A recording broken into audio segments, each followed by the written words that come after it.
이어서 나가도록 하겠습니다. 자, 오늘은 지난 시간에 이어서 지난 시간에 이제 서론에 대해서 좀 언급을 했고요. 오늘은 군주제의 필요성에 대해서 좀 언급하도록 하겠습니다. 우리 교과서는 23페이지가 되겠는데요. 군주제, 여러분들 사사시대에서 소위 이제 재판관이라는 그 사사시대 400년의 시간에서 왜 군주제를 필요로 했는가 하는 것이죠. 왜 군주제를 필요로 했는가. 하나님께서 요구하시는 것은 분명히 뭐였습니까, 여러분들? 신정이죠. 네. 하나님께서 직접 통치하시는 겁니다. 통치하셔서 하나님께서 소위 말하는 사사들을 통해서 언급을 하시면, 명령을 하시면 예언을 받아서 이스라엘 백성들에게 전하는 그런 신정 정치를 원하셨어요. 그런데 이스라엘 백성들이 이제 뭐 하게 됩니까? 신정 정치에 대해서는 어찌 보면 조금 지루하다, 고루하다라고 이제 생각을 합니다. 그런 다음에 군주제, 소위 말해서 군주제를 그들이 이제 요구하게 됐는데 왜 그랬을까? 왜 그렇게 필요로 하게 됐을까 하는 것입니다. 여러분들 신정과 왕정, 소위 이제 군주, 주인이 누구예요? 누가 통치하는 겁니까, 여러분들? 오너가 누구입니까, 여러분들? 왕이죠. 왕입니다. 여기는요? 네, 신입니다. 신과 왕. 자, 그러면 분명히 이제 팩트가 달라져요. 왕은 자, 어떤 의미를 갖고 있습니까? 오너십이 어디로부터 나와요? 자기의 의지로부터 나와요. 그렇죠? 그러니까 인간의 어떤 의지로부터 나오는 것이고, 신정은 말 그대로 누구의 생각이 가미 되는 것입니까? 하나님의 어떤 의중이 이제 가미 되는 것이죠. 100%죠. 신정과 왕정은 분명히 이제 그 의미부터 달라지는 것이고요. 왕정은 여러분들 실수가 있어요, 없어요? 있어요. 반드시 있죠. 있을 수밖에 없는 것이고, 근데 신정은요, 결코 실수라는 게 없는 것이고요. 자, 그리고 반복이라는 게 있을까요, 없을까요?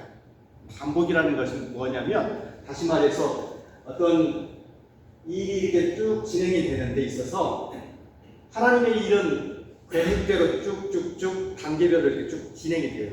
그런데 왕정은요, 갔다가 다시 백하는 경우가 있을까요, 없을까요? 있지요. 그런 경우들을 말하는 것입니다. 그래서 신정은 이렇게 계속 스텝 바이 이렇게 계속 올라가는데 왕정은요, 다시 턴백, 그런 경우들이 많다는 것을 알 수가 있습니다. 자, 이렇게 신정과 왕정을 우리가 이제 비교 설명을 해볼 수가 있습니다. 자, 그런데 왜 그들이 군주제를 필요로 했는가 하는 것이죠. 여러분 교과서를 한번 보시길 바랍니다. 교과서를 보시면, 자, 선줄에 밑에 나와 있어요. 이 시점에서 군주제를 하게 된 이유 또는 필요성에 관한 점을 탐색해 보기로 합니다. 왜냐하면 이스라엘 백성들이 가나안을 정복했던 이래로 이러한 통치 체제는 족장들에게 구성되어 있지 않았으나 어찌하여 300년 이상 흐른 뒤에 와서 비로소 이 제도가 소개되었는지에 대한 그 질문을 찾게 된다는 것인데요.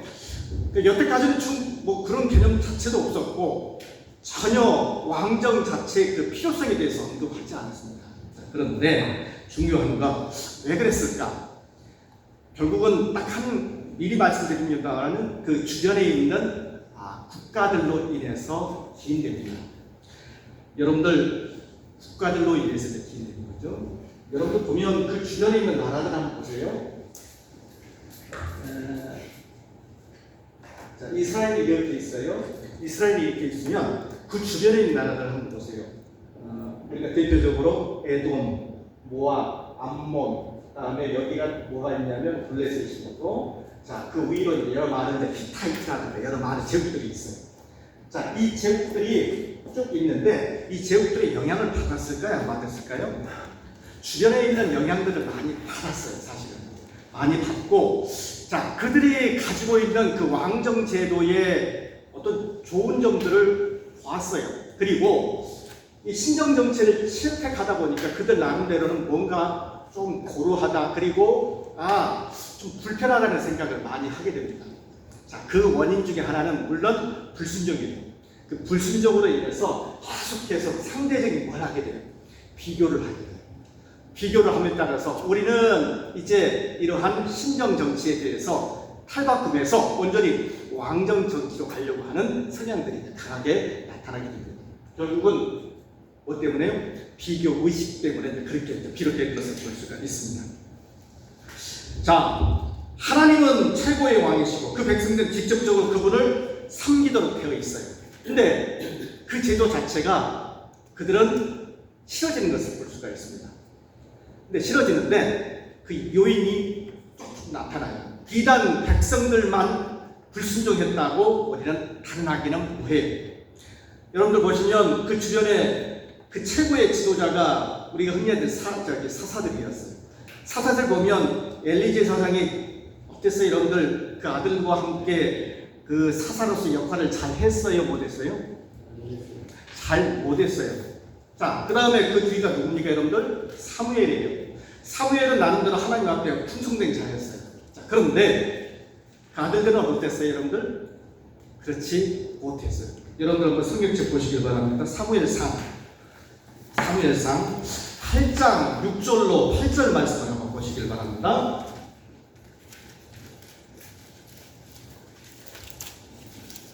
자,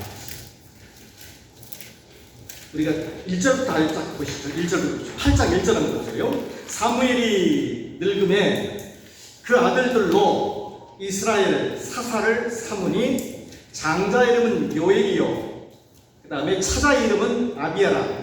그들이 부엘세바에서 뭐가 되니라? 사사가 되니라.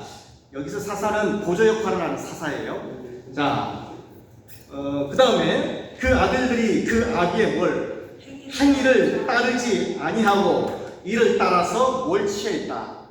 뇌물을 취하고 판결을 굳게 했다. 뒷돈을 받았다는 거예요. 자, 이스라엘은 모든 장로가 모여 그 다음에 라마에 있는 사무엘에게 나아가서 그에게 이르되 보소서 당신은 늙고 이때쯤 사무엘의 나이가 학자들은 보통 50세. 저희 50세는 적잖아요. 그 당시 50세는 많지요. 50세 정도 됐을 거라 이렇게 얘기합니다. 당신들의 아들들은 당신의 행위를 따르지 아니하니 열방과 같이 우리에게 뭘 세워? 왕을 세워 우리를 다스리게 하소서 이렇게 얘기합니다. 그러니까 그 핑계에 어떻게 보면 왕을 세워달라는 근거가 어떻게 보면 드러나요. 불순종으로 근거를 하지만 그 불순종의 직접적인 원인을 줬던 사람들이 누구였습니까? 사사였어요. 사사였기 때문에 더 이상은 원치 않습니다. 그리고 왕을 세워달라고 지금 얘기하는 것을 볼 수가 있습니다. 자, 그 다음에 6절 보세요. 우리에게 왕을 주어 우리를 다스리게 하라 한 그것을 사무엘이 뭐 하지 아니하였다. 기뻐하지 아니하여 여호와께 기도하며. 그 사무엘은 그걸 원했어요? 안 원했어요? 원치 않았어요. 사실 원치 않았는데 이제 하나의 차선책으로 자 이렇게 응답해 주시는 것을 볼 수가 있어요. 근데 사실은요 이미 이 왕정 제도가 나중에 나타날 것이라는 것을 이미 모세오경에서 딱 예언을 하고 있어요. 자, 여러분들 보시면 신명기 17장 4절을 한번 보세요. 신명기 17장 4절을 보시면 자, 어느 분께서 한번 크게 한번 읽어주시길 바랍니다. 신명기 17장 4절. 이것이 내게 알려진도 내가 듣거든 자세히 조사해 볼지니 만일 그이가 말이 확실하여 이스라엘 중에 이런 가증한 일을 행함이 있으면 17장 4절에 보시면 혹 그 일을 네게 고함으로 내가 듣거든 자세히 사실을 하여 볼지어 만일 그 일과 말이 확실하여 이스라엘 중에 그 가증한 일을 보면 그 다음에 그 위에 제일 밑에 보면 이러한 자를 죽이면은 증인이 먼저 그 일에 손을 댄 후에 백성의 손을 내지니라. 너와 같은 너희 증에 악이 있을지니라 이렇게 얘기하고 있습니다. 악을 제할지니라. 자, 이 내용이 왕정 제도를 실시함에 대한 가장 강력한 하나의 필요성을 나타내는 증거입니다. 자, 이러한 왕정 제도에 대한 분명한 사실들을 분명히 이제 이렇게 드러낼 것이라는 것을 역설적으로 이렇게 표현을 해주고 있습니다. 자, 그래서 이제 신정 제도를 구체적으로 이제 없애고 군주제, 왕정제도에 대한 분명한 이유들을 들어서 채택하게 되는 것을 볼 수가 있습니다. 결국은 이 이스라엘 백성들은 하나의 핑계거리를 누구한테 되느냐면 누구한테 돼요? 사사들에게 되고 사사들을 핑계로 해서 이제 왕정제도를 수립하려고 합니다. 그런데 조금 더 큰 의미로 봤을 때 이스라엘 백성들은 이 왕정제도에 대해서 아까 주변에 이제 저기 국가들을 보고 훨씬 흠모를 했어요. 그리고 그걸 따라하려고 했어요. 다시 말해서요, 조금 더 큰 의미로 보자면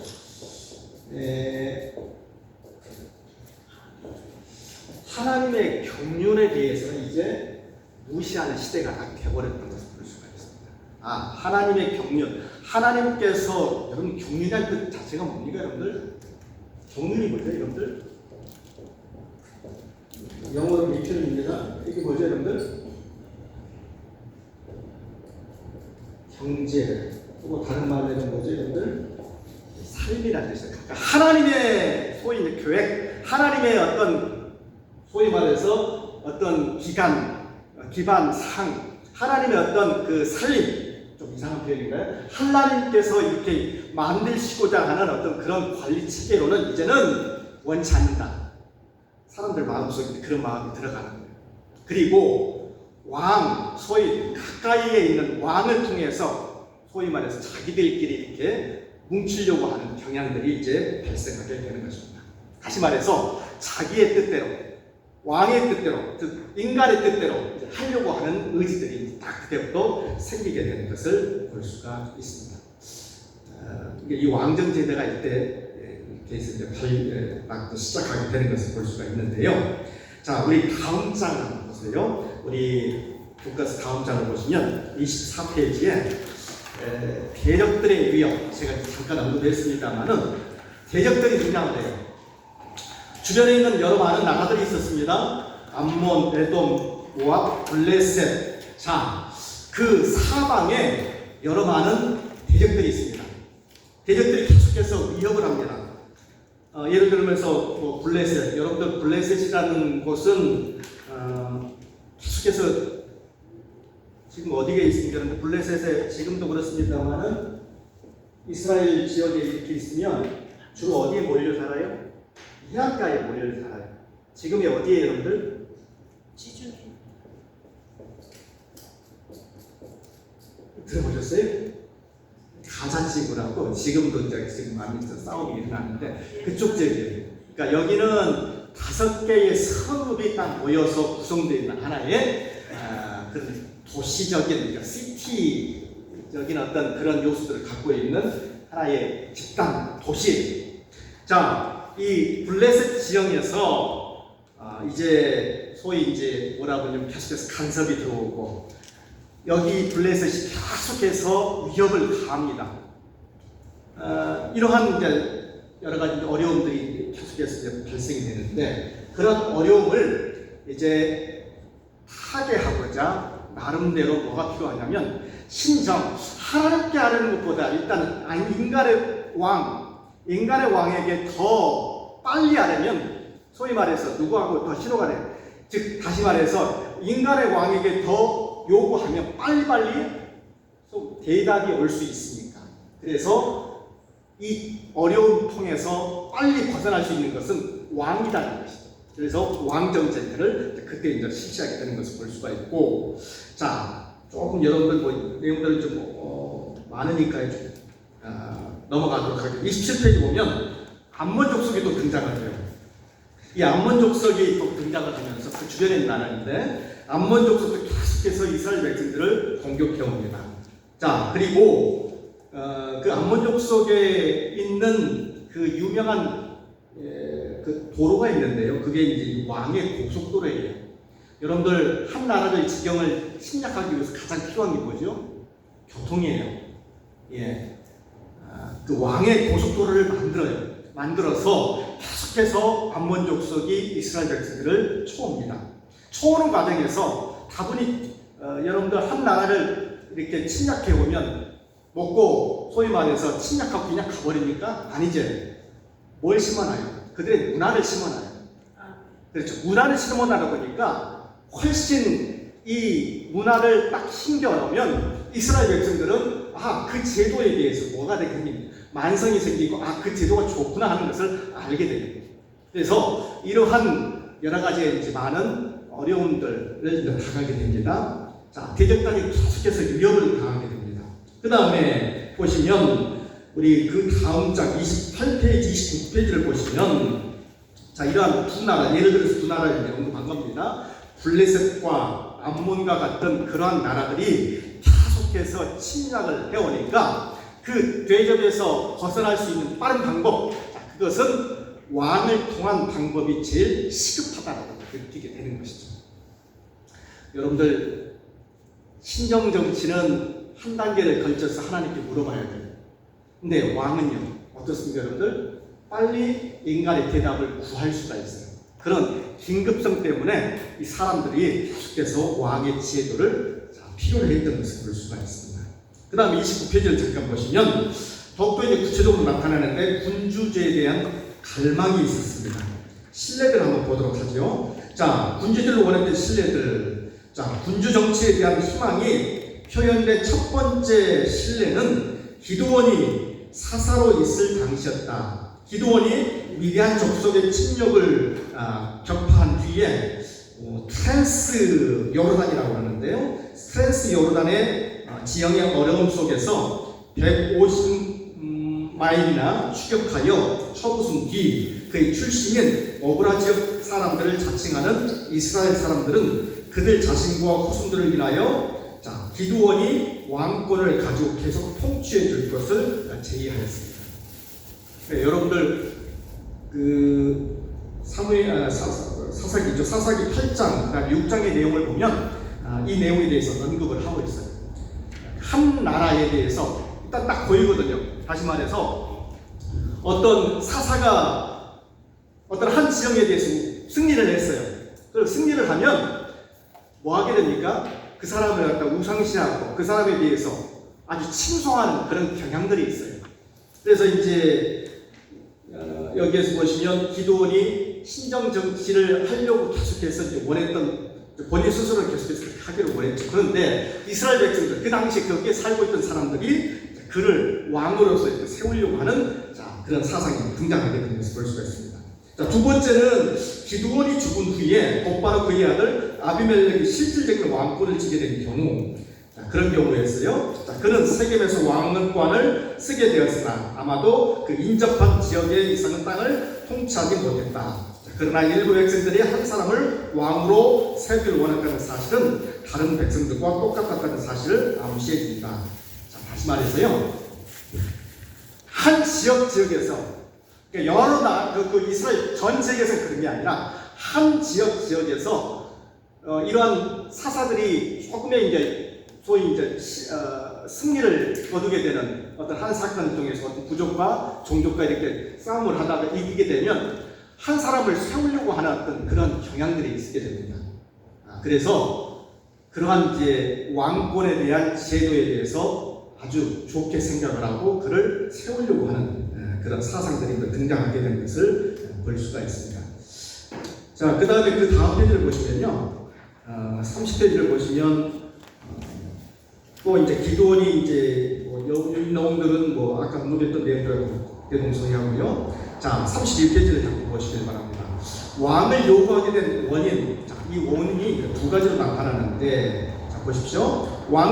백성들이 왕을 요구하게 되는 두 가지가 이유가 있다. 자, 그 중에 하나는 외부 압력을 통한 끊임없는 위협이었으며, 이러한 근본적인 두려움 때문에 마침내 사무엘에게 가서 왕을 요구하게 되었던 것이다. 이해가 되시죠? 그 주변에 있는 대적들이 계속해서 공격을 해오니까 그 공격을 빨리 물리칠 수 있는 방법, 그것은 긴급성, 즉 사람을 통한 왕을 세워서 그 위협으로 빨리 탈출하게 하는 방법이었다는 것입니다. 자, 사사 기드온 시대에는 네 족속, 메소포타미아, 모압, 가나안, 미디안족이 계속해서 공격을 해왔어요. 자, 이러한 그 침략, 외부 침략으로부터 벗어나기 위해서 계속해서 이렇게 왕정 정치를 요구했던 것이고, 또 하나는 자, 백성들의 죄악 행위가 계속됨으로써 자, 국내에 해온 부자금들이 발생하기 시작했습니다. 자, 다음 두 가지 이야기는 이러한 죄악이 관영했던 양상을 보여주고 있습니다. 이는 사사기사의 종결 부분에 기록되어 있다. 즉 미가의 개인 신당과 단지파가 할당된 영지에서 북부 지역으로 이동하게 된 대가입니다. 또 하나는 레이지파 사람의 첩에 대하여 길보아 사람들이 행한 잔인한 행위와 그로 인한 족속 간의 내부 갈등 때문이었다. 여러분들 보면 사사기 시대에 이제 이 여러 많은 이제 소위 이제 현상들, 사건들이 등장을 하게 되는데요. 특별히 이제 한 지역을 넘어가면 그 한 사람에 대해서, 그 족속에 대해서 상당히 소위 말해서 터부시하는 경향들이 없잖아 있었습니다. 이스라엘 백성들은 사사기니까요. 사사기는 사실 어떻게 보면 여러 부족, 어떤 지파에서 계속해서 한 사람 한 사람이 등장을 해가지고 소위 이제 다스리던 시대였어요. 하나의 임시 정부 시대였어요. 자, 그러니까 여기에서 이렇게 건너갔다. 자, 그러면 건너간 사람에 대해서 여러분들 좋아하겠어요? 싫어하겠어요? 싫어해요. 상당히 배신자라고 생각하고 싫어합니다. 또 이렇게 넘어간다? 싫어합니다. 예. 자, 이러한 이제 싫어하는 경향들이 계속해서 등장을 하게 되는데, 사사기 이제 말미에 가면, 자, 소위 말해서 우리가 한, 종속 내부에서, 지파 내부에서 살인사건이 많이 일어나거든요. 살인사건이 많이 나다 보면 여러분들 치안이 안정되겠어요? 안정되지 않겠습니까? 안정되지가 않지요. 자, 그러니까 결국은 여러 가지 이제 그러한 부작용들이 계속해서 발생이 됩니다. 그 이유 중에 하나가 금방 읽었던 레이지파의 첩에 대해서 길보아 사람들이 잔인한 행위를 하게 된 그게 하나의 결단이 되었던 것이고, 자, 그리고 중요한 것, 그로 인해서 살해하면 결국은 그 한 지역 자체가 소위 말해서 살해를 하면 무법이 되는 거예요. 법이 없는 그런 지역으로 딱 바뀌게 되는 것이고요. 그로 인해서 결국 한 지역 자체가 이렇게 아주 소위 말해서 어두워지는 그러한 모습으로 이제 탈바꿈되는 것을 볼 수가 있습니다.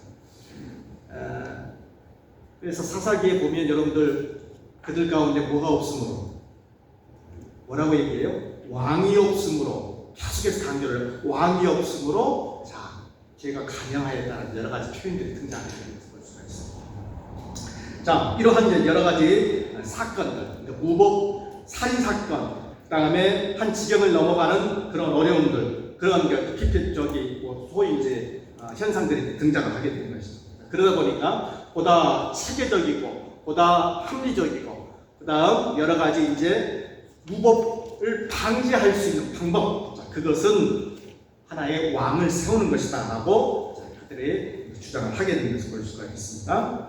그 다음 페이지 32페이지를 보시면요, 제일 처음 위쪽을 보십시오. 자기의 할당된 거주 지역에서 나와 타 지역으로 이동한 레이지파의 잘못, 그 다음에 타인의 재산을 도둑질하는 행위, 경로할 만한 성적인 잔혹 행위, 자, 죄를 저지른 보호준 행위, 인간의 생명을 경로로 향한 행위, 그 다음에 개인의 권리를 침해한 행위, 자, 이러한 현상들이 그 당시에 있었기 때문에 자, 이러한 현상으로부터 보호할 수 있는 방법, 자, 그것은 바로 왕정식 제도를 실시하면 가능하다라고 얘기를 했던 것입니다. 자, 3번을 보세요. 32 제일 마지막에 보시면 제 6줄 순수한 신정정치의 거부 이렇게 나와 있죠. 군주제를 요청하게 된 세 번째 이유는 하나님께서 최고 통치자가 되는 관점에서 벗어난 이스라엘 백성의 상황을 고찰함으로써 더욱 분명히 알 수 있습니다. 가나안 땅에 입성할 당시에 하나님에 의해서 구성된 고등 정부 체제인 순수한 신정 정치는 하나님이나 백성들 사이에 어느 쪽에도 수행되지 아니하였다. 자, 그러므로 이 상황에서는 변화가 필요하였다. 따라서 선지자인 사무엘이 왕을 원하는 백성들의 요청을 가지고 하나님 앞에 나왔을 때, 자, 하나님은 사무엘에게 이렇게 얘기했습니다. 여호와께서 사무엘에게 이르시되 백성이 네가 한 말을 들으라. 그들이 너를 버림이 아니요 나를 버려 자기들의 왕이 되지 못하게 함이니라. 내가 그들을 애굽에서 인도하여 날 때부터 오늘날까지 그들이 모든 행사로 나를 버리고 다른 신들을 섬긴같이 내게도 그러하니라. 아까 이제 읽었던 우리 사무엘상 8장 7절 8절 그 내용을 보면 어떻게 보면 이미 하나님께서는 그 신정정치 말고 왕정정치를 원한다는 사실을 이미 예고를 했고 알고 있었습니다. 왜냐하면 사람들 마음 가운데 뭐가 있었기 때문에요. 자기들 스스로가 교만하고자 하는 어떤 그런 마음들이 있었기 때문에 이제 그러한 현상들이 이제 벌어질 것이라는 것을 이미 알고 있었습니다. 이로 인해서 이제 그들이 어떻게 됩니까? 신정 정치를 이제 거부하고, 자 그리고 이제 차선책으로 왕정 정치를 받아들일 것을 얘기합니다. 하나님께서는 이제 어떻게 보면 여기서 얘기하는 것처럼 너를 버림이 아니라 사무엘은 원치 않았어요. 사무엘은 결코 원치 않았습니다. 하나님도 마찬가지입니다. 원치 않았습니다. 자, 그럼에도 불구하고 그들이 원하니 자 나를 버려 자기들의 왕이 되지 못하게 합니다. 그러니까 하나님을 원치 않는다. 하나님을 원치 않는다. 이렇게 얘기하고 있어요. 내가 그들을 애굽에서 인도하여 날 때부터 오늘날까지 그들이 모든 행사로 나를 버려 다른 신들을 섬기같이 내게도 그러하는구나. 어떻게 보면 이제 신정 정치에 대한 아주 나태함, 신정 정치에 대해서 이제 그들은 원치 않다는 사실을 하나님께서 이미 알고 계셨고 그것을 사무엘에게 이제 적시해주고 있는 것을 볼 수가 있습니다. 자, 첫 번째 보시면 순종의 중요성 이렇게 나와 있죠. 자, 이와 같이 신정 정치를 이해하는 가장 중요한 양상은 백성들 입장에서 하나님께 순종하는 것이었습니다. 그러니까 신정 정치 하면 결국 뭘 의미하느냐 하면 순종이에요. 이해가 되시나요? 신정 정치를 한다는 것은 하나님 앞에 늘 온전히 서야 되고, 자 나가야 되고, 그리고 하나님 말씀을 받고 그 말씀대로 이행해야 되는 것이 원칙이에요. 자, 그것은 순종이 없으면, 완전한 순종이 없으면 그것이 불가능합니다. 자, 그런데 이스라엘 백성들이 이제 그 패턴에 대해서 원치 않는다라는 것입니다. 순종에 대해서 원치 않고 있습니다. 하나님은 자신의 요구 조건을 제시하면서 자, 그 백성들을 순종해야 된다고 얘기합니다. 하나님이 그 백성들에게 원하는 것은 무엇인지 백성들은 알았거나 또는 아는 방법을 가지고 있었습니다. 따라서 순종 정치가 수행되기 위해서는 백성들이 이에 대한 관랑 지식들이 분명히 있었을 것입니다. 그런데 여러분들 위에 보시면 그들이 그것을 요구하지 않습니다. 34페이지를 보시면 이 순종이 사라지니까 뭐가 발생됩니까? 불순종한 현상들이 드러나게 되는 것을 볼 수가 있습니다. 자, 죄악이 뻔뻔스럽게 이제 드러나게 되고요. 그리고 이제 여러분들 보시면 이러한 현상은 여호수아가 죽게 된 이스라엘의 초기 시대부터 이미 시작되었다고 얘기하고 있습니다. 그 불순종의 이제 시대는 불순종의 어떤 그런 현상들이 족장 시대 말년부터 시작해서 쭉 사사 시대로 넘어가는 그 과정에 이미 다 현만해졌다라고 우리가 볼 수가 있겠습니다. 다음 세 번째로 보시면 사사 시대 이후에 불순종이 더욱더 이제 악화되는 것을 볼 수가 있어요. 회막에서 불순종의 사건이 등장하죠. 여러분들 보시면 엘리의 아들 홈리와 누구죠? 비나스 이렇게 등장을 합니다. 그들이 하나님 보시기에 합당하지 않는 방법대로 계속해서 회막에서 나쁜 짓을 하게 되는 것을 볼 수가 있죠. 제 밑에서 네 번째 보시면 홈리와 비나스는 이러한 모습을 갖추지 못했다. 이들은 엘리 대제사장의 아들들이었다. 자, 이들 세 사람은 홈리, 비나스, 엘리까지 백성들이 사무엘에게 군주를 요구하게 하기 바로 직전인 사사시대가 종결될 무렵에 살다가 죽게 되었습니다. 이들은 좋은 모범을 보이지 못했을 뿐만 아니라 불순종을 자행한 실제적인 지도자였습니다. 백성들이 희생제사를 드리기 위해서 제물을 가져올 때에 엘리의 아들들은 율법에 규정한 분량보다 더 많이 가져올 것을 요구했습니다.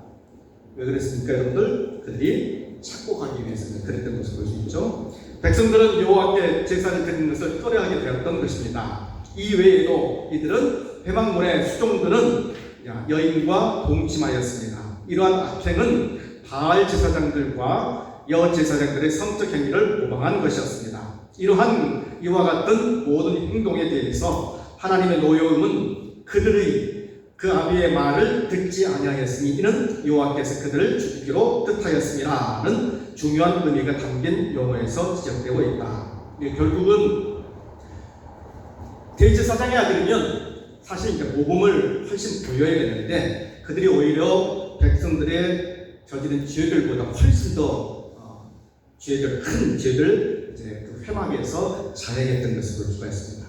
자, 이것을 봤을 때 이스라엘 백성들은 어떻게 보면 신정 정치에 대한 나름대로 신물을 느꼈던 것 같습니다. 그래서 이러한 왕 정책을 요구했다는 것이고요. 두 번째, 사사들의 증가는 불순종이 많다는 것을 의미합니다. 여러분 총 몇 명의 사사가 등장하세요?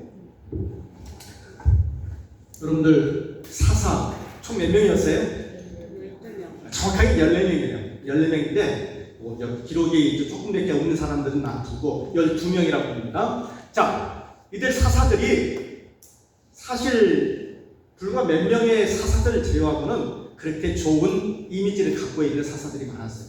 그러니까 여러분들 400년의 기간 동안 12명, 14명 사실 이제 길다면 길고 짧다면 짧다고 이렇게 얘기할 수가 있는데 그 사사들이 사실 선행을 했던 부분들이 많지는 않아요. 그래서 그 사사들이 온전히 선행을 보여준 모습을 보여주지 못했기 때문에 자 여기에 대한 부담감, 내지는 반감이 심했던 것을 볼 수가 있습니다. 그래서 왕정 정치를 원했다는 것입니다. 자 보시면 제일 밑에 35페이지를 보시면 불순종에 대한 두 번째 지적은 분명치 않으나 매우 중요한 것이다. 자, 하나님은 사사시대가 종결되어 가는 시점에 사사들이 초기 때부터 더 많은 것을 적절하게 생각하였다. 분명히 사사는 백성들로 하여금 죄를 범하지 않도록 통제하였습니다. 그런데 사사들의 증가는 거기에 상응하는 죄악이 증가했다는 것을 의미합니다. 자, 사사들의 증가했다는 사실은 그 당시 연대기에서 발견된다. 이와 같은 문제점들은 존재하였으며 사사기에 주어진 연대기를 통해서 보면 이러한 주장은 변호되고 있다. 여호수아부터 시작해서 사울의 왕의 즉위시까지 모든 기간을 대략 1390년 BC, 그 다음에 1050년까지 보실 때 340년 기간이 소요되는데, 자 여기에 5사사들이 있었습니다. 270년 동안에 운니엘, 에훗, 삼갈, 드보라, 기드온이 있었고 9사사들 돌라, 야일, 립다, 입션, 그 다음에 엘론, 압돈, 삼손, 엘리, 사무엘 등 약 69년간에 걸쳐서 이제 봉사를 하게 됩니다. 자, 다르게 해석하여 사사 전 기간의 5분의 1은 사사들의 거의 3분의 2가 사역한다고 볼 수가 있겠습니다. 자, 이처럼 사사들이 온전히 이제 그 분명한 어떤 입장을 가지고 사역을 가지고 이제 했던 것보다는 하나님 말씀에 따라서 온전히 하지 못하는 경우들이 많이 있었어요. 그래서 이러한 사사들에 대한 하나의 그 모범되지 못한 부분들에 대해서 백성들은 원치 않는 부분들이 있었기 때문에 여기에 대해서 이제 이스라엘 백성들이 왕정 정치를 요구했던 것을 볼 수가 있고, 자, 네 번째로 보시면 37페이지를 보시면 자, 백성의 오랫동안 기대된 군주제, 다시 말해서 백성의 요구에 따른 하나님의 허락하시면 왕의 백성들을 통치할 것이라고 하나님께서 예고했던 그때와 보조를 맞추고 있다. 자, 하나님은 이러한 통치자의 자질에 대한 교훈을 주셨다. 자, 제왕에 관한 예고는 자, 보시면 아브라함 시대나 야곱 시대나 모세 시대 그 이외 많은 시대를 통해서 계속해서 언급을 하고 있습니다. 그리고 그러한 시대가 이제 펼쳐질 것이라는 사실을 뜨문뜨문 여러 가지 많은 내용들을 통해서 이제 알려주고 있습니다. 자, 제일 밑에 보시면 네 번째 보시면 제일 밑에서 네 번째, 우리가 주제할 사실은 백성들이 요구했던 요청의 시기에 대하여 하나님은 오래전부터 뭐하고 계셨다? 예상하고 계셨다. 비록 하나님은 이와 같은 일이 전개될 것을 원하지는 않으셨으나 그분의 완전한 예지 속에서 이 일이 일어날 것이라는 것을 얘기하셨고, 이에 대하여 미리 말씀하심을 통하여서 준비하셨다라는 걸 볼 수 있습니다. 그러니까 이게 신정 정치를 계속해서 하나님께서는 이끌어 주실 것이다, 뭐 이끌기를 원하시는 것을 원래 원하셨죠. 그러나 이 흔히 얘기해서 우리가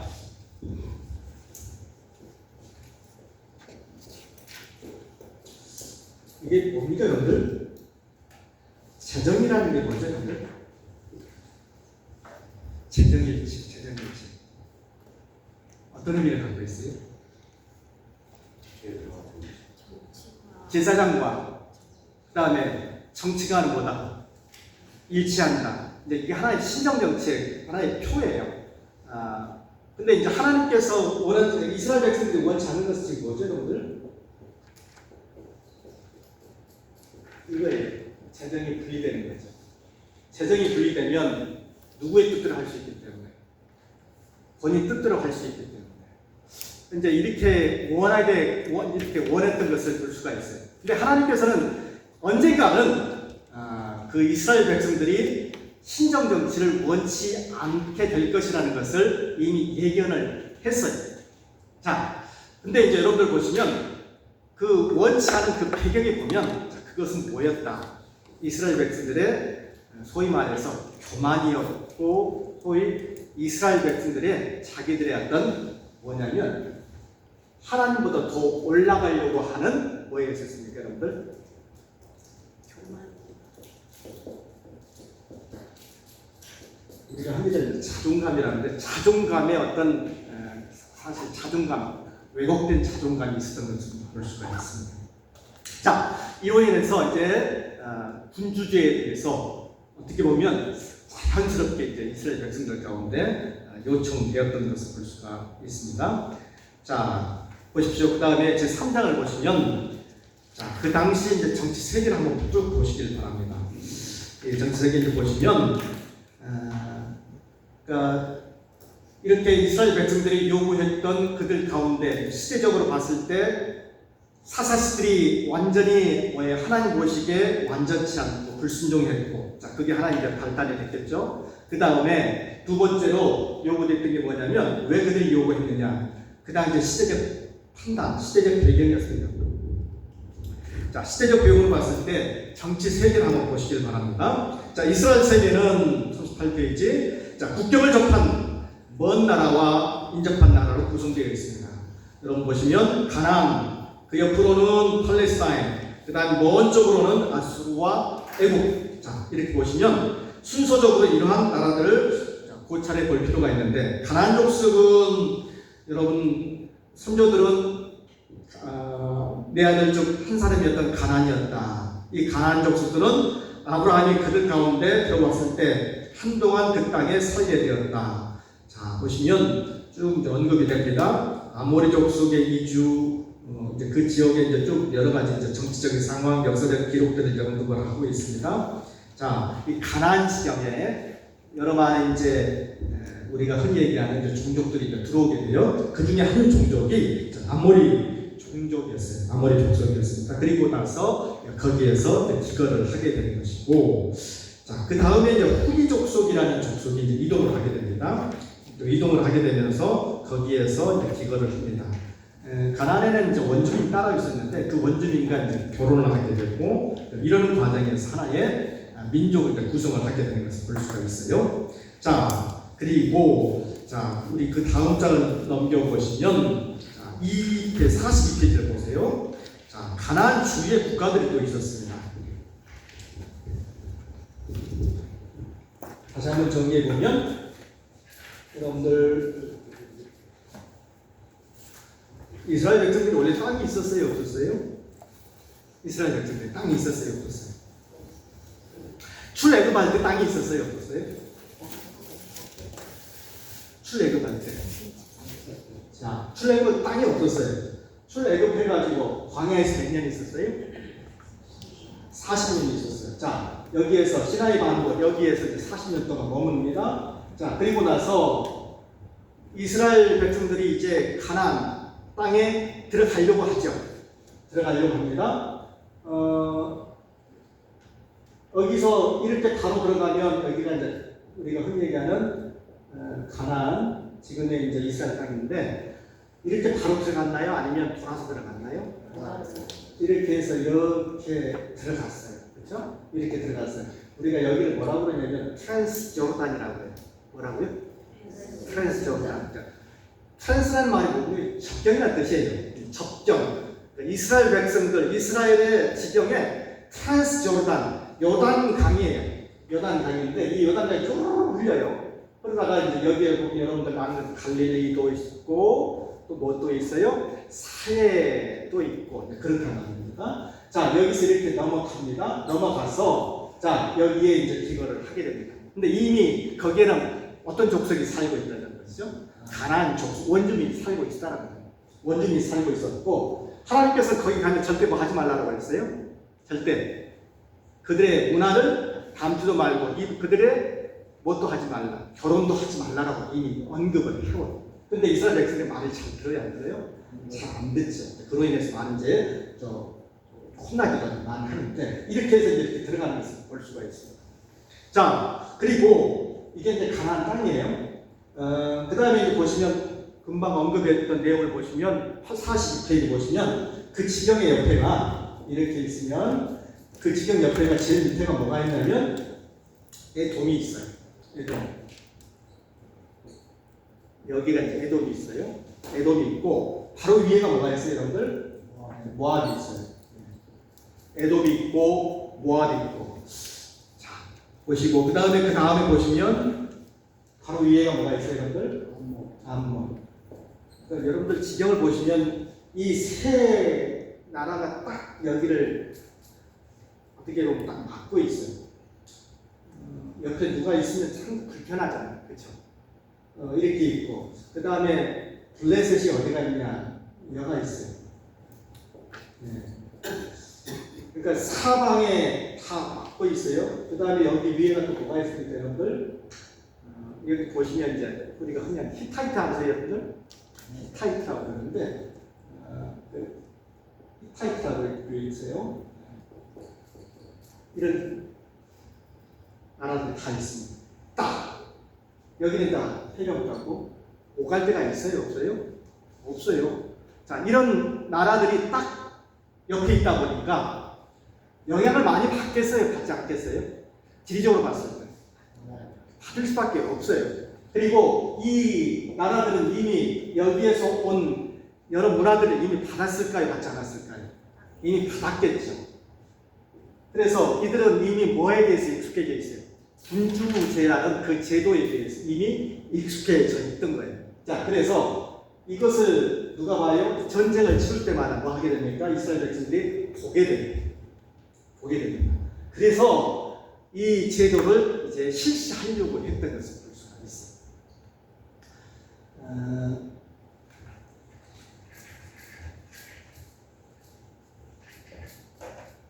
우리나라에 성씨가 몇 개가 있죠, 여러분들? 성씨가. 우리나라 성씨가 한 300개 정도 돼요. 300개 정도 되는데, 진지하게, 순수하게 우리나라 성씨는 몇 개 정도 된 것 같아요? 순수하게. 보통 한 150개 정도 된다라고 해요. 근데, 옛날에 전쟁을 치를 때마다 외세에서나 이제 중국에서 전쟁을 치르면 넘어와요, 안 넘어와요? 넘어오죠. 자, 그러는 가운데 어떻게 돼요? 결혼도 하게 되고 섞이게 돼요. 그러면서 성씨가 하나가 딱 툭툭 튀어나오거든요. 예, 툭툭 튀어나오는 걸 볼 수 있어요. 사실 그래서 여러 많은 이제 전쟁을 통해서 이제 소위 문화적 교류가 일어나게 되고 어떤 인종이라는 게 발생이 되는데요. 마찬가지로 그 당시에 이스라엘 백성들도 결국은 이렇게 많은 문화적인 영향력을 많이 받게 된 것을 볼 수가 있습니다. 에돔이 등장을 하죠. 모압이 등장을 하죠. 그 다음에 보시면 아까 얘기했던 암몬이 등장을 하죠. 그 주변에 있는 계속해서 나라들이 등장을 하게 된 것을 볼 수 있습니다. 또 위로는 또 다메섹. 여러분들 아까 이제 이렇게 있는데 이렇게. 그다음에 이 위가 이제 다메섹이에요. 다메섹. 여러분 다메섹이니까요. 신약 시대에 보면 신약 시대 다메섹이 다마스커스 뭐가 있어요, 여러분들? 시리아 안디옥 지역이에요. 시리아 안디옥 지역이 있어요. 자, 이 지역이고. 자, 그러니까 딱 주변에 모든 그런 가나안의 국가들이 이제 위치하다 보니까 여러 가지로 많이 영향력을 많이 받고 힘든 그런 상황이었던 것을 볼 수가 있습니다. 자, 우리가 좀 쭉 건너뛰어서 보시면 46페이지를 보세요. 46페이지를 보세요. 자, 46페이지를 보시면 강성했던 시대, 다메섹에 강성했던 기간은 BC 9세기, 8세기. 자, 북동부에서 아람 사람은 이 도시를 통치하게 되었다. 그리고 강력한 국가로 생성되었다. 이 도시가 성경에서 처음으로 알려진 때는 유다와 아사가 다메섹 변화한 1세의 구원을 요청한 때다. 자, 그 다음에 건너뛰어서요. 이스라엘 군주가 시작될 당시의 상황. 자, 그러나 사울이 이스라엘 초대 왕이 되었을 때 이곳의 세력은 먼 미래에 있을 일이었다. 자, 초기 시대에는 이 도시는 주의 지역과 마찬가지로 당대에 그다지 중요한 지역은 아니었다. 사사시대 동안의 이 지역은 아람 족속에 의해서 침투되었으나 이들은 아직 인구수가 충분치 아니하였다.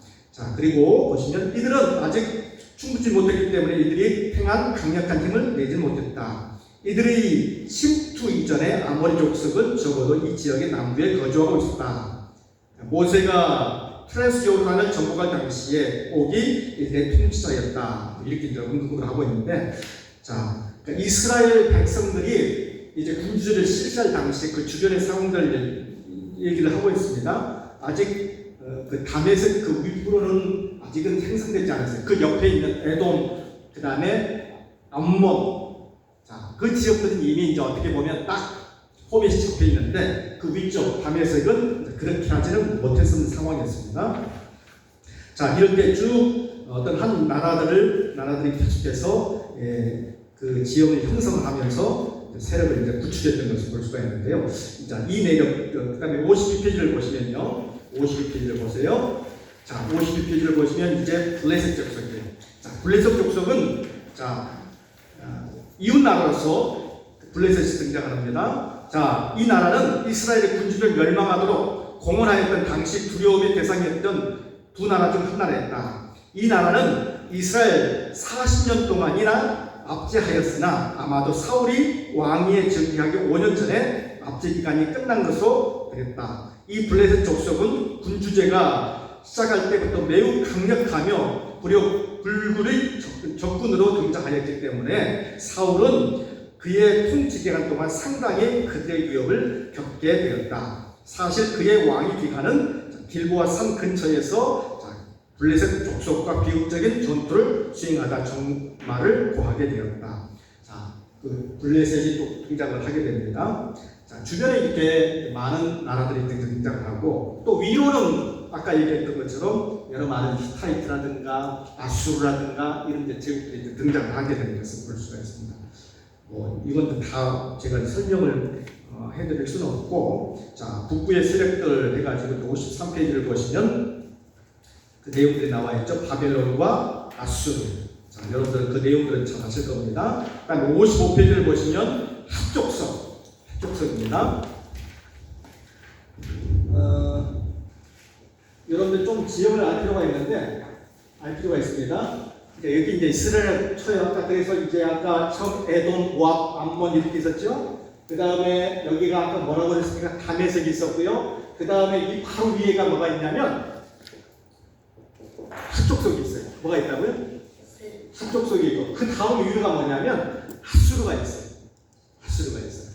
그러니까 지금의 여러분들 다 여기가 어떤 땅이냐면 지금의 이제 소아시아, 즉 터키 땅이에요. 터키 땅, 터키 땅입니다. 터키 땅이고 이 터키가 여러 많이 분열된 나라였습니다. 그리고 이쪽 바로 옆에가 바벨론 지역이 있었습니다. 바벨론은 지금의 이란 땅이 그렇습니다. 여러분들 이거 이제 관심 있으신 분들은 더 보시길 바라고요. 그러니까 그 주변에 있는 나라들이 계속해서 영향을 주기 때문에 이 왕정제도에 대한 필요성 그것들을 이제 많이 느끼게 되었다라는 것입니다. 잠깐 쉬었다가 우리 57쪽부터 보도록 하겠습니다.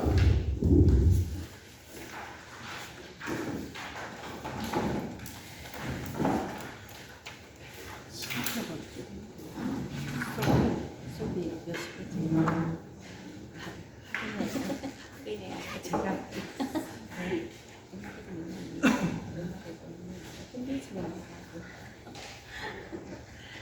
교수님, 예, 지금 하는 데가 예, 그 인류의 근원 예. 시작이 아니니까 또 아수르 지역부터 시작을 하고 강으로부터 예, 문명의 발생지 예. 그 지역 중이라고 생각하면 좀 쉽겠네요. 보통 이제 아수르 그쪽인데 그쪽이라고 얘기해요. 네, 시작을 예. 그렇게 문명의 그쪽 발생지. 그 위, 조금 더 위. 보통 이제 그쪽 그래서 좀 신기한 것은 왜 하나님은 이런 땅에서 일어나셨는데 그 땅이 가장 깨끗하대요. 지형학적으로. 거기가요. 예. 교수님, 예. 그러면 아수르 위에 바벨론이 있었나요? 아수르는 위에가 있까 아니라 아수르는 옆에 동쪽으로 가죠 바벨론. 동쪽으로 한시 예, 동쪽으로. 아수르는요. 여러분 사우디 아시죠? 네. 예, 사우디 바로 위에. 사우디 바로 위에가 이제 아수르고요. 못 찾고. 사우디 위에 바로가 이제 아수르가 있고 그 바로 옆에가 이제 바벨론이 있고 그렇습니다. 덥겠죠. 상당히 덥죠. 바벨론은 여러분 잘 아는 것처럼 티그리스하고 유프라테스가 만나는 곳 거기라고 생각합니다. 메소포타미아, 하라노.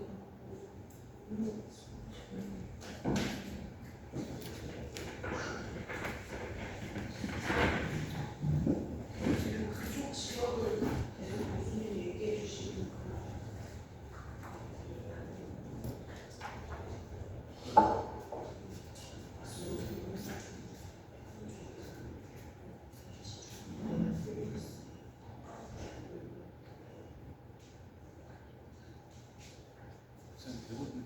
예?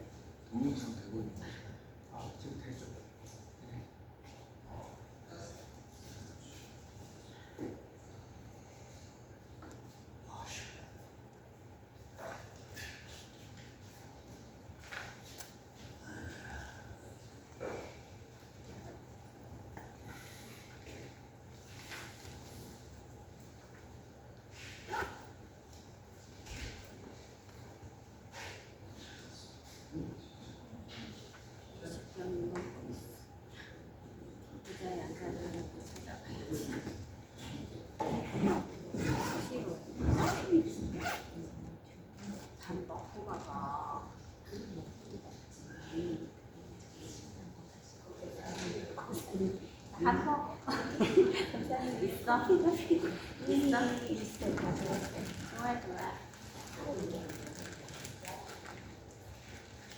한번 있어? 있어.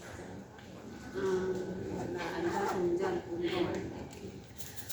여기 커피 드실래요? 혹시 커피? 예. 커피. 고맙습니다. 교수님 드신대? 두잔 들고 올 수 있어? 두 개는 들고 와야지.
이어서 나가도록 하겠습니다.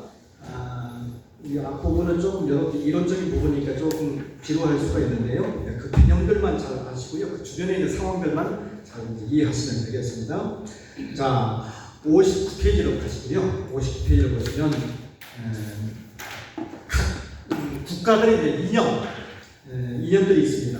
그 정치행은 형태에 대한 하나의 이념들인데요. 여러분들 이제 한 제도를 받아들이고 그 제도에 따라서 국가가 이념을 갖게 돼요. 아이덴티티를 딱 갖게 됩니다. 여러분들 우리나라는 지금 무슨 나라예요? 우리나라를 딱 뭐라고 딱 풀네임으로 우리가 뭐라고 부르죠, 여러분들? 대한 쭉 한번 불러보세요. 시작. 우리나라 이름을 아셔야죠. 대한민국. 예? 대한민국. 조금 더 길게. 민주주의. 민주주의 뭐라고요? 대한민주주의 공화국. 북한은 뭐라고 그래요, 여러분들? 조선? 인민주의. 조선 뭐라고 불러요? 민주주의 공화국 이렇게 불러요. 네. 공통적으로 들어가는 게 뭐예요, 여러분들? 이게 들어가는 거예요. 인민이라는 게 뭐죠, 여러분들? 북한에서 말하는 인민이라는 게.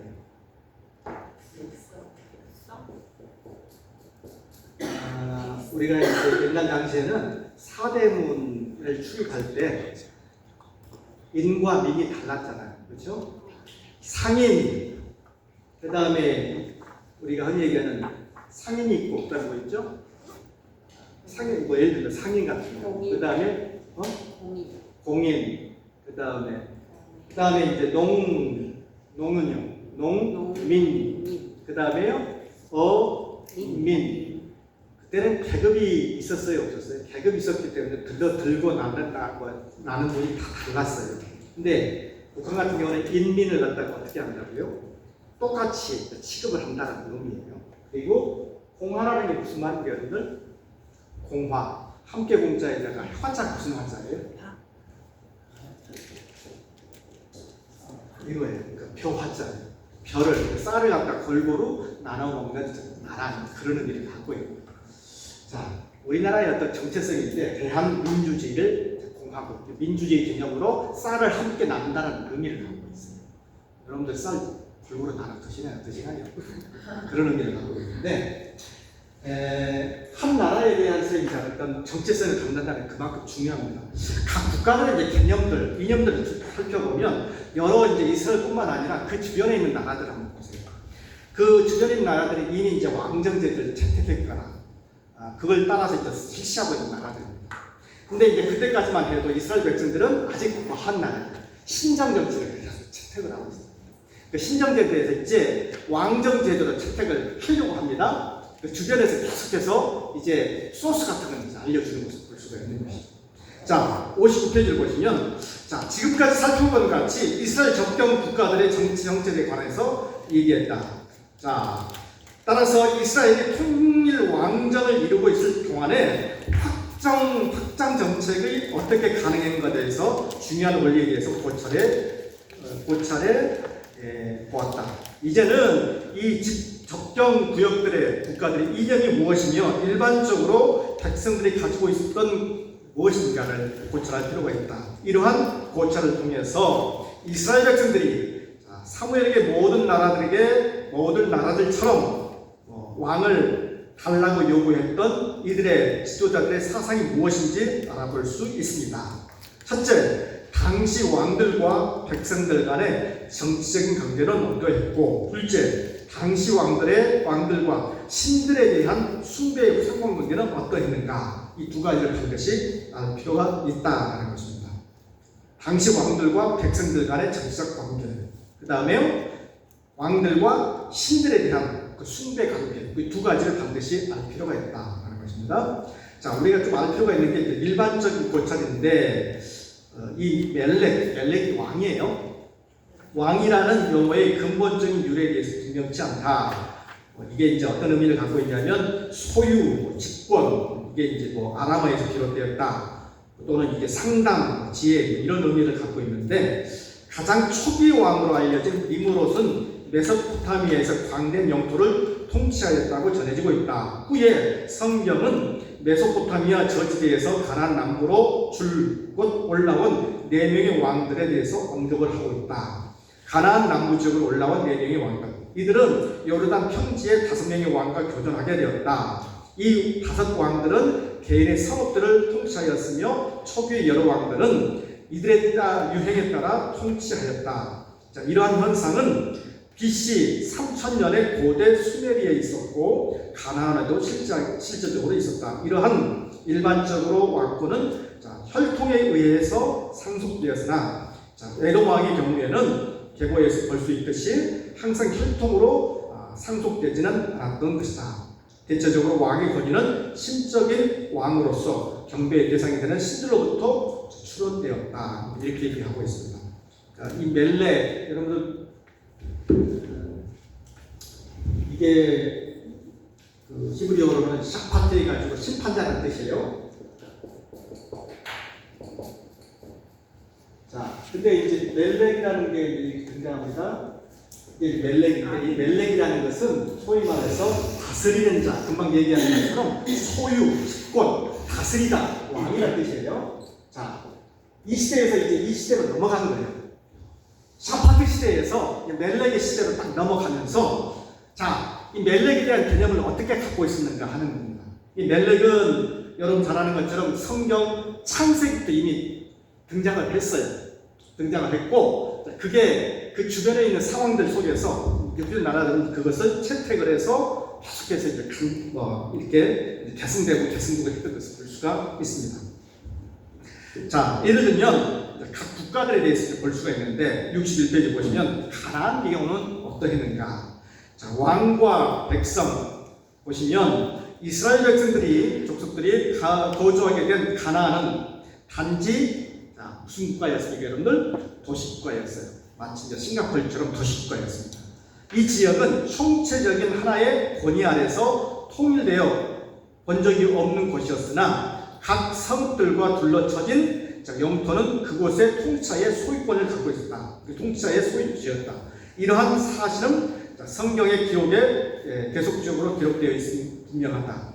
요단을 건넌 여호수아가 부닥치게 된 여리고 성도 왕이었고, 자, 그 다음에 곧바로 중요한 전투의 성에서 그 아이성의 왕은 생포되었으며, 이러한 사실을 알게 된 가나안 왕들은 매우 두렵게 떨게 되었다. 이렇게 등장을 합니다. 그러니까 하나의 도시국가들이 이제 기록되어 있었고, 도시국가의 형태로 왕들이 지배하는 그러한 모습들로 되어 있던 것을 볼 수가 있습니다.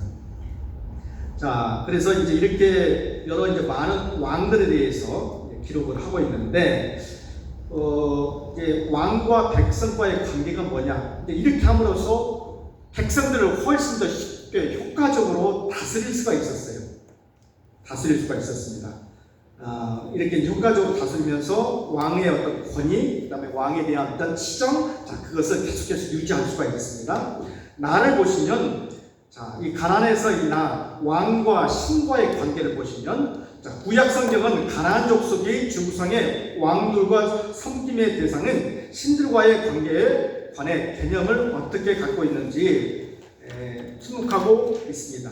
가나안 족속의 왕들은 확실히 자기들의 신들에 대해서 헌신하되, 특히 폭풍과 비의 신으로 불변한 바알 신에 있어서는 더욱 그리하였다. 만약 그렇지 않으면 이스라엘 백성들이 걸어왔던 바알 숭배에 빠져지지 않았을 것이며, 시돈 나라의 페니키아, 그 다음에 가나안 통치자의 딸이었던 이세벨이 바알 종교를 이스라엘에게 가져올 의도가 없었을 것이다. 여러분들 보시면 잘 아는 것처럼 왕이 있었습니다. 그럼에도 불구하고 그 당시에 그들은 어떤 신을 숭배하고 있었습니까? 바알 신을. 바알은 여러분들 어떤 신이었어요? 가나안, 바알. 여러분 보시면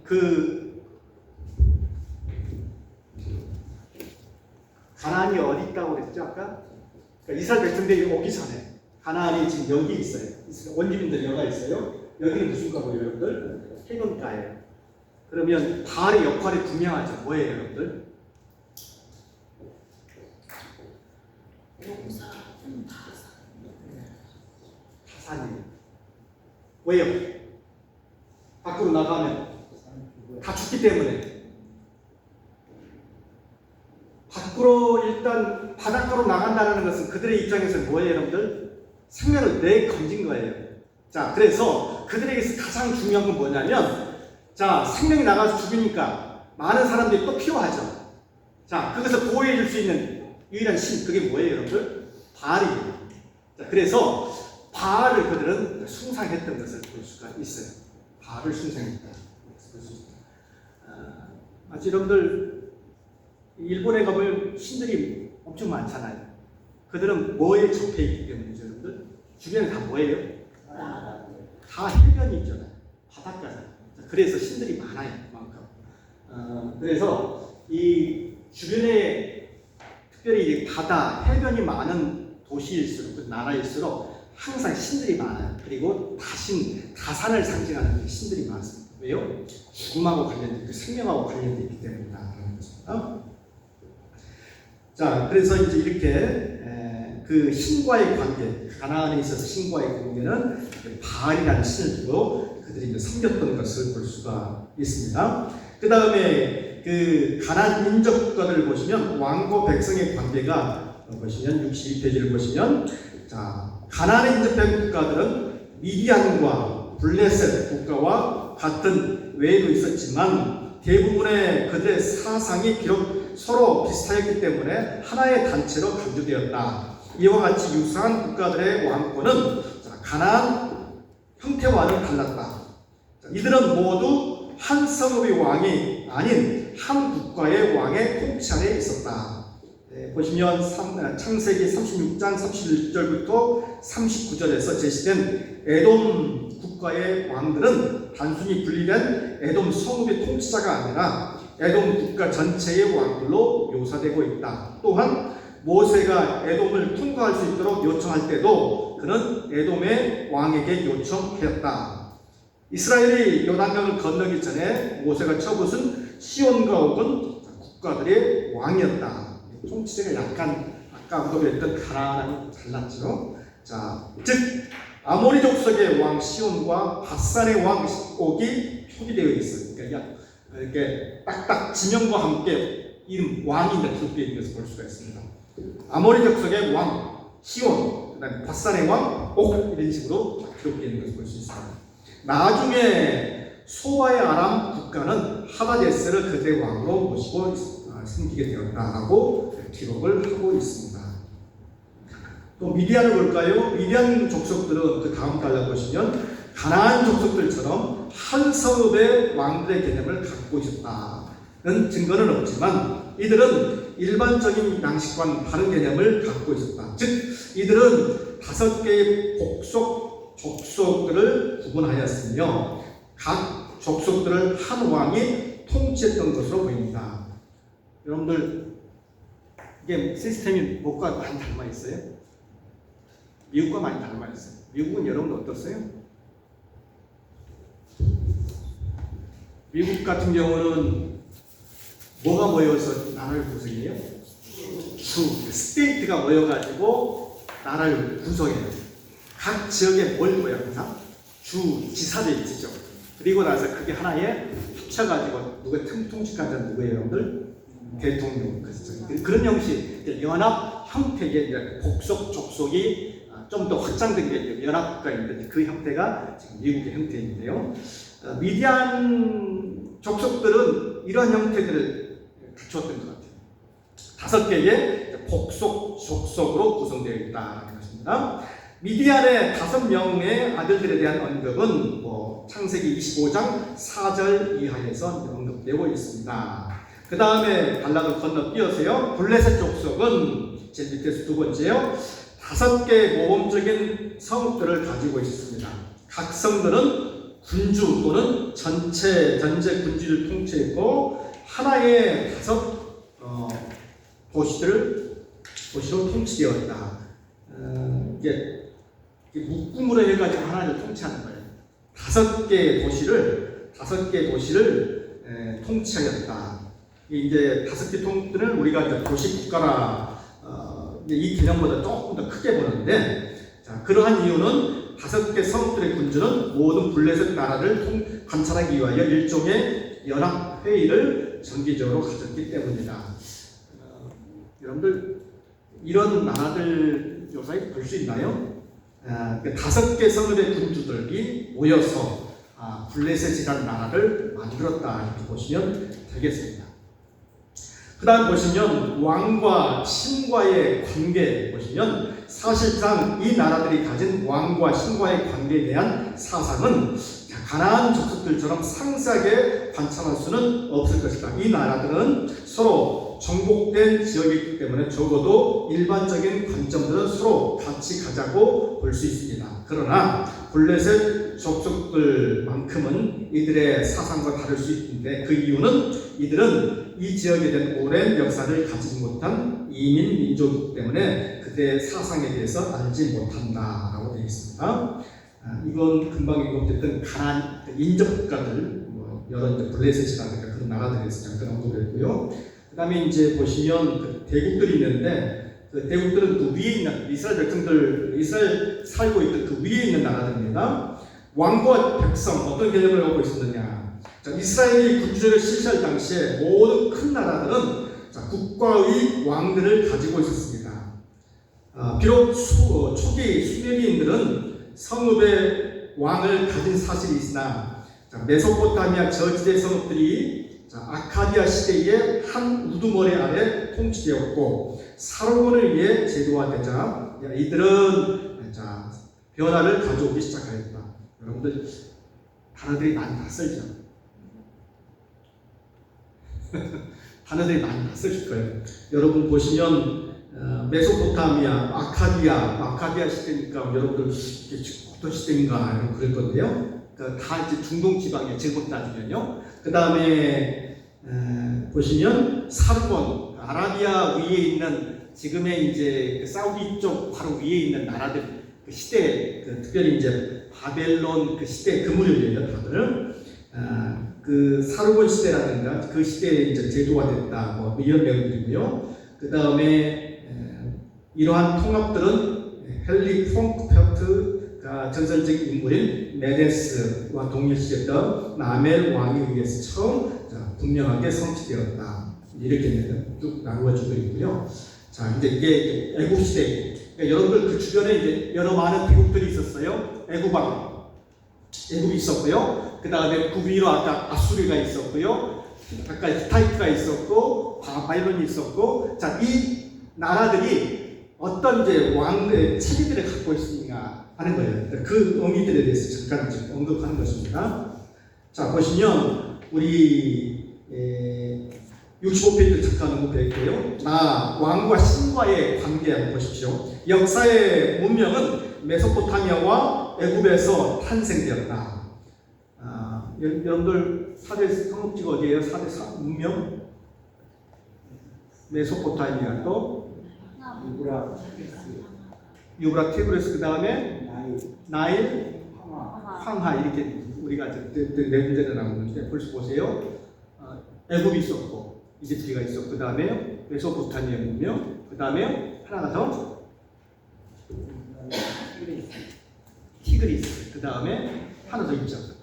황하는 우리가 이쪽이니까 빼고 대부분이 다 어디에 몰려 있어요? 이 중동 지역에 다 몰려 있어요. 거기에서 발견되는 여러 가지 문명들도 있고 그래서 보시면 자 왕과 신하의 관계를 보시면 메소포타미아와 애굽에서 탄생되었다. 이러한 두 문명의 발상지는 수세기 동안 중동 지역에서 두드러진 사상을 나타낸다. 이 두 발상지는 국가적인 공동체와 다른 세계 영역으로서의 신적인 관계에 의해서 아주 다른 입장에 있다. 이 두 발상지는 왕권의 기본적인 기능은 백성과 다른 세계 영역과의 관계를 조화시키는 것으로 보았으나 그 기능에 대한 관점은 서로 달랐다. 메소포타미아에서는 초자연적인 세계에 의해 운명지어진 의식과 축제를 충실하게 지키며 자, 백성들의 걱정거리를 완화시키도록 노력하는 것이 왕의 기능이었다. 이 백성들은 이 영역과 실질적으로 번영이 일어나지 못할까 하는 두려움을 가지고 있었다. 그러나 다른 쪽은 애굽이에요. 정상적인 자연의 흐름을 축하하는 축제와 그다음에 의식을 수행하며 백성들이 걱정할 만한 일을 갖지 않도록 관심을 주는 것이 왕의 기능이었다. 좀 달랐죠. 앞에 메소포타미아에서는 못과 못을 통해서요 의식과 그 다음에 축제를 충실히 행하였다. 뭐 하기 위해서요? 백성들에게 근심을 덜기 위해서. 그런데 애굽에서는요 정상적인 자연함을 축하하는 축제 원칙을 수행하며 백성들이 걱정할 만한 일을 갖지 않도록 관심을 가져주는 것, 조금 다른 의미입니다. 정상적인 흐름으로 정상적인 자연의 흐름을 많이 강조했어요. 자연의 흐름을 많이 강조하고 메소포타미아에서는 좀 인위적인 흐름을 많이 강조를 했다라는 것입니다. 여러분들 메소포타미아 그 다음에 애굽 축제들이 참 많아요. 지금도 많지만은 축제들이 많다라는 건요. 여러분들 보시면 한 나라가 축제가 많다는 건 결국 뭐 하기 위한 거냐면 축제를 많이 열어요. 그만큼 많이 이제 돈도 써야 되겠지만은 축제를 많이 열어서 사람의 시선을 어디에 쏠리게 하는 것이죠?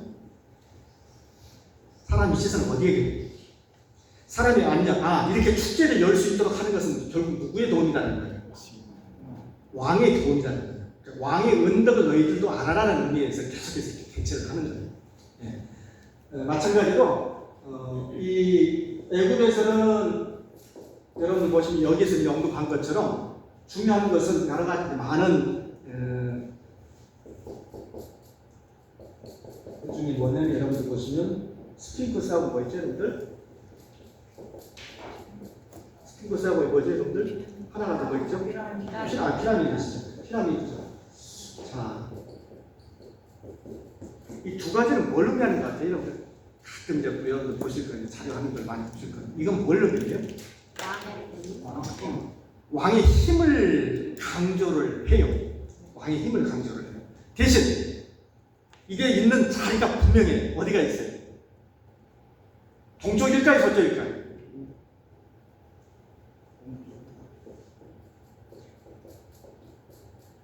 항상 위치가 어디에 있어요? 서쪽에 위치하고 있어요. 왜요? 애굽에서의 그 서쪽이라는 의미는 죽음의 땅이에요. 그러니까 죽음에 있는 땅은 반드시 뭐가 있어야 될 거? 왕의 힘이 있어야 되는데 왕의 힘이 거해서 이제 거기에서 너희들이 완전히 뭐 할 수 있는 거, 바라볼 수 있는 그 장소예요. 자, 그래서 서쪽에 반드시 위치를 하고 있어야 되고 사람들이 사는 땅은 항상 어디 위치하고 있어요? 동쪽에 위치하고 있어요. 그게 좀 달라요. 자, 그래서 동쪽은 서쪽을 보면서 왕의 뭘 얻을 수 있어? 내가 지금 여기에 있는 이 모습은 누구를 통해서 가능하다. 서쪽에 있는 지금 왕의 힘을 통해서 가능하다는 것을 강조를 해요.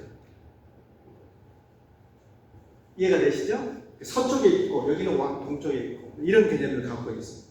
그러니까 왕에 대한 신성시, 왕에 대한 어떤 위엄, 그게 얼마나 큰 것인가를 이 두 가지의 하나의 대표적인 건축물을 통해서 우리가 알 수가 있는데요.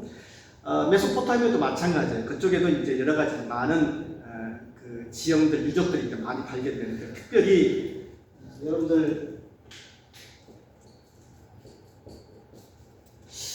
달력이 있어요. 달력.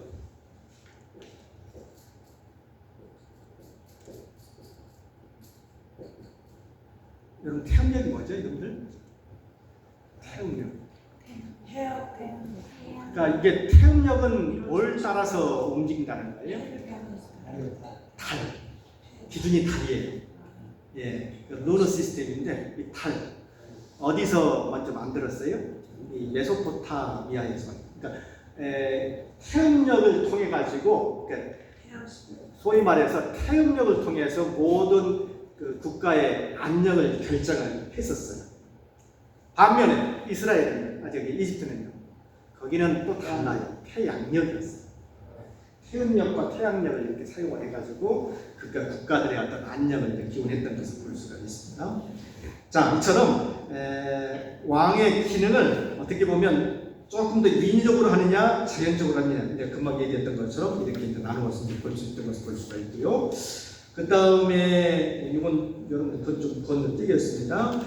왕과 신들의 관계에서 가장 중요하게 여겼던 것은 신적인 본질과 한 신의 화신으로 왕의 개념을 부각시켰다라고 애굽에서는 이렇게 얘기했던 것입니다. 그러니까 애굽에서 볼 때 신적인 왕이라는 개념 자체는 하나의 분신된 신이라고 이제 봤다라는 것이죠.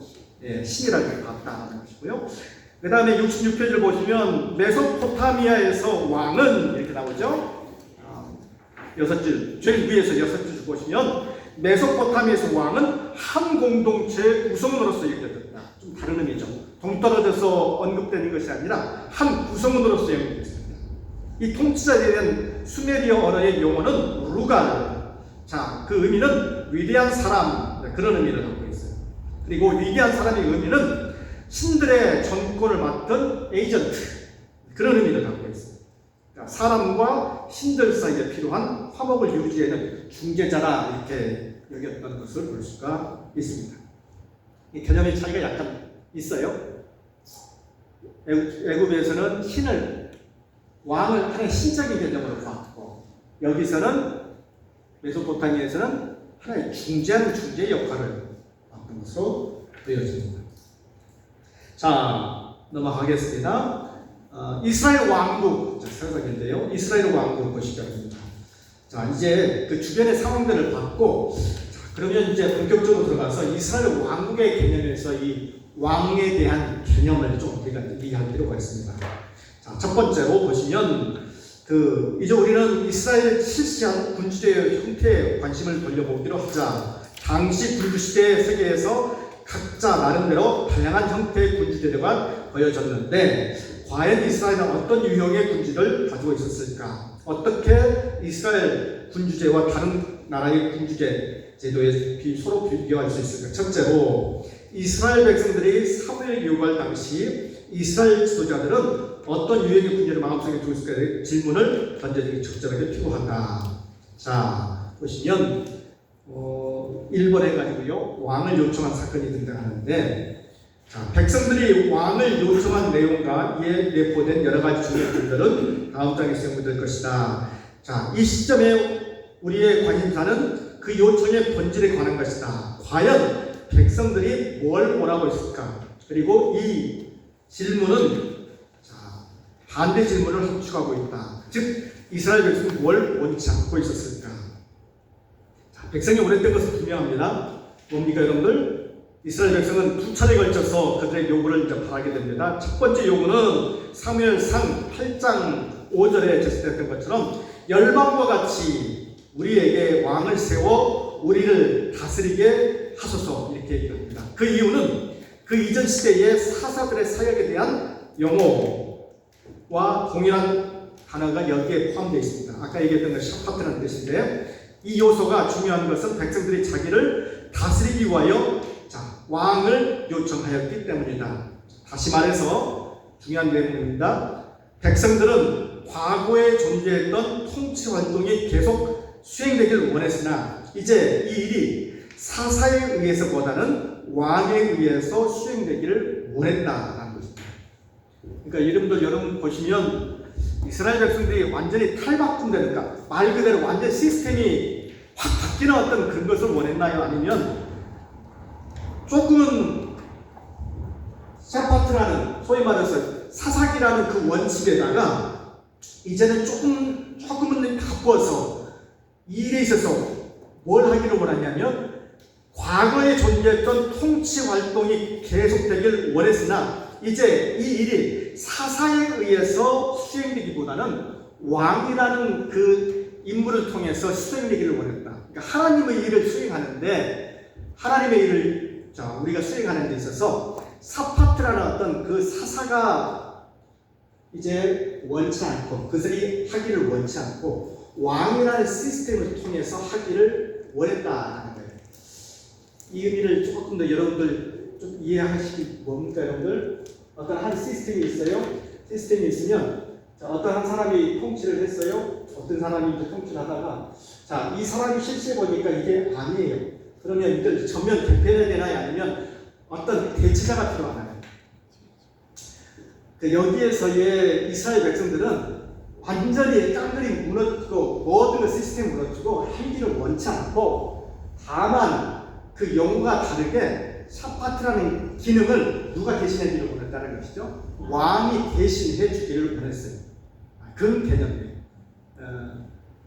완전히 깡그리 모든 체제 자체를 없애버린 그런 단계가 아니라 하나님의 일을 하는 데 있어서 자, 왕이 이걸 수행을 했다, 사파트가 이걸 수행을 했다면 자, 그 사람이 대신에 왕이라는 사람을 딱 투영해가지고 그걸 하기를 원했다는 것을 볼 수가 있습니다. 자, 두 번째 요청은 사무엘상 8장 19절에서 20절. 자, 이는 사무엘이 이 요청에 관해서 하나님의 말씀을 들은 이후에 주어진 것이다. 당시 백성들은 다시 요청하되 아니로소이다. 우리도 왕이 있어야 하느니 우리도 열방과 같이 되어 우리 왕이 우리를 다스리며 우리 앞에 나가서 우리의 싸움을 싸워야 할지니라. 지금 우리가 몇 번 나옵니까 여러분들?